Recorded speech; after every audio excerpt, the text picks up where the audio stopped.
Depuis octobre 2008, les ailes de la ville donnent une formation un peu spéciale à des jeunes issus de quartiers en difficulté.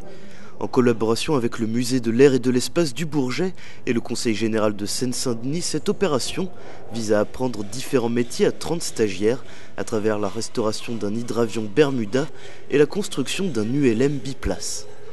La restauration de vieilles machines qui ont rempli des missions glorieuses et qui sont chargées d'histoire, qu'au fond c'est accessible à des gens qui ne sont pas forcément dans des situations favorables, mais que c'est au fond une occasion d'exercer des talents, d'apprendre des métiers, qu'un avion c'est une machine complexe avec de la structure, avec du métal, avec des câbles électriques, avec des équipements, et qu'il y a beaucoup de métiers qu'on peut apprendre, perfectionner, et en même temps redonner vie, une forme de vie à ces machines. Moi je trouve que c'est une belle chimie, c'est un beau mélange des genres, au fond, la formation et le patrimoine, ça va très bien ensemble.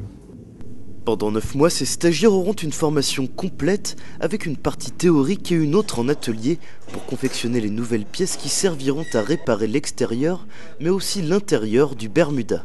On va leur apprendre déjà à travailler en atelier pour faire la restauration d'un avion, donc de faire de la chaudronnerie, de l'électricité, peut-être de la mécanique.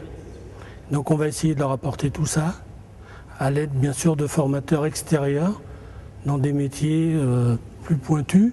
Et plus qu'un savoir-faire et un métier, les ailes de la ville permettent à ces apprentis d'approcher un domaine et des appareils qui leur paraissaient inaccessibles auparavant.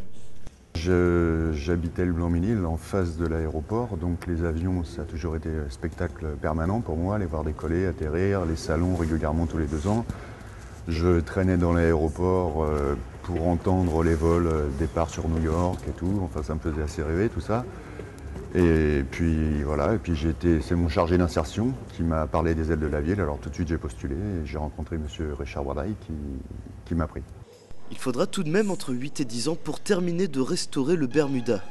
D'ici là, d'autres équipes se relaieront pour continuer le travail et pouvoir ensuite voler de leurs propres ailes.